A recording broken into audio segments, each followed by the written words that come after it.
Good morning, champion. This is Professor Aswaran from Government College of Technology. I am managing my technical champion Sweda Alanakmi. நீங்கள் என்ன பார்க்க போகிறோம் அப்படின்னா engineer mechanics ஒரு சூப்பரான question பார்க்க போகிறோம். ஸ்வேதாக்கு ஒரு அவங்க வண்டி ஓட்டிகிட்டு போனாங்க. அப்போ ஒரு நைஸ் எக்ஸ்பீரியன்ஸ் என்ன அப்படின்னா ஒரு ஃப்ளாட் ரோடு இருந்தது. அந்த ஃப்ளாட் ரோட்டில் வந்து ஒரு திரும்புகிற மாதிரி ஒரு வளைவு இருந்தது, கர்வ்டு செக்மெண்ட்டு. அது ரேடியஸ் வந்து 105 மீட்டர் அப்படின்ற மாதிரி இருந்தது. ஸோ கர்வை வந்து வளையும் போது நெகோசியேட்டிங் இந்த கர்வு அப்போ என்ன ஆகுனா வெஹிக்கிள் வந்து slip ஆகிடுட்டு as well try to roll over. அப்போ சுத்த பார்க்குது. அப்போ அந்த வெஹிக்கிள் வந்து ஸ்லிப் ஆகிட்டு எவ்வளோ வெலாசிட்டியில் இதுவாகும் அப்படின்னு தான் கேட்பாங்க. உருண்டு விட போகிறாங்க, விடும்போது எப்படி விடுறாங்க, எவ்வளோ வெலாசிட்டி அப்படின்னு தான் இப்போ கண்டுபிடிக்க போகிறோம். இப்போ இதுதான் வந்து இது ஒரு வண்டி நம்ம ஓட்டும் போது நம்ம ஒரு குறிப்பிட்ட வேகத்தில் போனால் எவ்வளோ வேகத்தில் உருண்டு விடுவோம் அப்படின்றத கண்டுபிடிக்கலாம். அந்த ப்ராப்ளத்தில் எப்படி அந்த வளைவில் வந்து எப்படி வந்து நமக்கு கண்ட்ரோல் வந்து மிஸ் ஆகும் அப்படின்றது இது பியூர் டெக்னிக்கல் ப்ராப்ளம். ஸோ எப்படின்றது பார்க்கலாம்.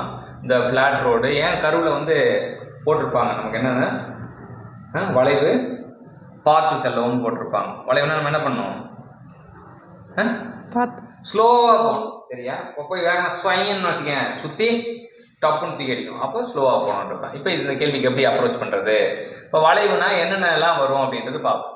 இப்போ இந்த ஃபோர்ஸ் வந்து இது பண்ணுது. இப்போ இந்த கேள்வி என்ன கேட்டிருக்காங்க, என்ன சொல்கிறாங்கன்னா ஒரு ஃப்ளாட் ரோடில் போயிட்டுருக்கோம். அதோட ரேடியஸ் வந்து 150 மீட்டர் அப்படின்னு 105 மீட்டர்னு சொல்கிறாங்க. அது என்னென்னா negotiating the curve, the vehicle slipped on its tyre as well as try to roll over. So அந்த மாதிரி போயிட்டு இருக்கும்போது எப்படி அந்த ஸ்பீடு போது எந்த ஸ்பீடில் என்ன ஆகுது அப்படின்னு தான் கேள்வி. இப்போ ஃப்ரிக்ஷன் கோஎஃபிஷியன்ட் கொடுத்துருக்காங்க. ஏன் ஃப்ரிக்ஷன் கோஎஃபிஷியன்ட் கொடுத்துருக்காங்க, ஏன்னா ஆக்ட் ஆகிற ஃபோர்ஸ் ஃப்ரிக்ஷன் ஃபோர்ஸ் ஆக்ட் ஆக போகுது அப்படின்றது தான் 0.4 அப்படின்ட்டாங்க. இப்போ நமக்கு எப்படி தொடர்படுத்துது இந்த மாதிரி ஒரு கேள்வி, எப்படி தொடர்படுத்துனா ஃப்ரிக்ஷன் அப்படின்றப்ப வந்து ஃப்ரிக்ஷன் ஃபோர்ஸ் பார்த்தீங்கன்னா ஃப்ரிக்ஷன் ஃபோர்ஸ் வந்து என்னது, friction equal to mu n, அப்போ that is equal to mu w, that is equal to mu mg. So வந்து நேரடியாக mu mg இதெல்லாம். அதுக்கப்புறம் கர்வ் அப்படின்னு சொல்லும்போது கர்வ்ல என்ன மாதிரி ஃபோர்ஸ் ஆக்ட் ஆகும், centrifugal force mr omega square சொல்லலாம், இல்லாட்டி mv²/r. ஸோ இதுதான் வடிவேல் செயலில் கேட்டனா என் பணத்துக்கும் உன் பணத்துக்கும் சோடி போடலாமா அப்படின்னு பார்த்தானா என்ன ஆகும், மியூ mgக்கும் mv² ஈக்குவலாக இருந்தால் தான் அந்த நெகோசியேட்டிங் நடக்குது. ஸோ இப்போ அடிதடி வெட்டு குத்து யார் காணாமல் போவா, எம் காணாமல் போவோம். அவ்வளோதானா, அவ்வளோதான். மியூ gr தான் வந்து வெலாசிட்டி ஸ்கொயர். அப்போ வெலாசிட்டி கண்டுபிடிக்கணும்னா it is square root of mu g r. இப்போ போட்டு ஆன்சர் சொல்லுங்க. v equal to mu gr. mu வந்து 0.4, g வந்து 9.81, 10ன்னு வச்சுக்கலாம் அப்ராக்சிமேட்டா. r வந்து 105 பதிலாக 100 வச்சுக்கலாம். சரியா? 105 பதிலாக 100 வச்சுக்கிட்டோம்னா அப்போ 3 0, அப்போ ஒரு 0 400 போட்டால் என்ன வரும், 400னா 20, 400 ஸ்கொயர் ரூட்டுக்குள்ள 400 போடணும். அப்போ that is equal to approximately 20 அப்படின்னா. இப்போ 100 கூட 105 கூட 100 மாற்றலாம் அப்படின்ட்டு தெரிஞ்சுக்கலாம். அப்ராக்சிமேஷன்றது நீங்கள் 105 வச்சு இது பண்ணால் என்ன ஆகும், டைம் ஆகும்.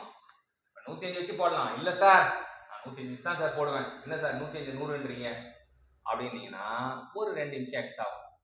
ஆனால் 100ன்னு போட்டால் பஞ்சாயத்து சீக்கிரமாக திருப்பி சொல்லிடலாம். பஞ்சாயத்து கழிச்சிட்டு எல்லாம் போய் என்ன பண்ணலாம், சாப்பிட கிளம்பலாம். இல்லை 105 தான் போடுவோம் அப்படின்னா என்ன ஆகும், it will take some time. So இது சூப்பரான கொஸ்டின். ஸோ ஃப்ரிக்ஷன் ஃபோர்ஸ் இருக்குது, சென்ட்ரிஃபியூகல் ஃபோர்ஸ் இருக்குது, ரெண்டும் பேலன்ஸ் ஆகுது, அவ்வளோதான். இது வந்து ஐஐடி ஜேஇ அந்த மாதிரி எக்ஸாம்லாம் இந்த மாதிரி கொஸ்டினாக கேட்பாங்க.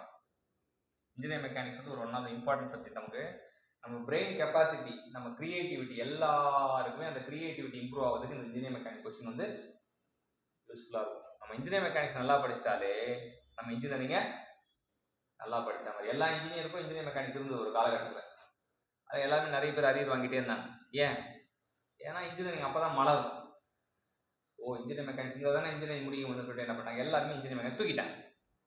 அப்போ சம்பவம் சிம்பிள் ஆகிடுச்சு. அப்போ அந்த மாதிரி சூப்பரான சப்ஜெக்ட், 2 சப்ஜெக்ட் இன்ஜினியரிங் ரொம்ப ரொம்ப சூப்பரான சப்ஜெக்ட்.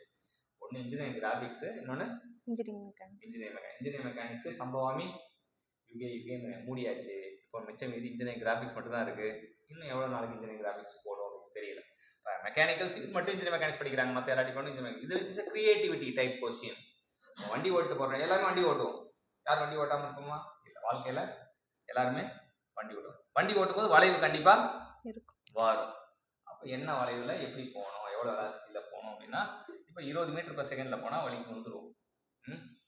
அப்போ தான் வந்து வலிக்கு வரணும்னா நம்ம 20 மீட்டர்/செகண்டை விட ஒரு 10 மீட்டர்/செகண்ட், ஒரு 5 மீட்டர்/செகண்ட் வண்டி அப்படியே போயிட்டு நல்ல முடியும். 5 மீட்டர்/செகண்ட் பண்ணணும், ஸ்லோவாக பண்ணணும், ஒன்றும் பாப்பா ஆகவே கிடையாது. எப்போ அந்த ஸ்பீட் லிமிட் மட்டும் கரெக்டாக மெயின்டைன் பண்ணிட்டீங்கன்னா நமக்கு யாருக்கும் எல்லாம் போகிறீங்களா போங்க போங்க போங்க போங்க அப்படின்னு அனுப்பிச்சிட்டே வச்சுக்கோங்க, சல்லுன்னு ஒரு கேடிஎம் பைக் வரும், அவ்வளோதான். அப்போ தான் நீங்கள் சக்குன்னு முடிச்சுக்கணும். சரியா? சரி, பட தண்ணி.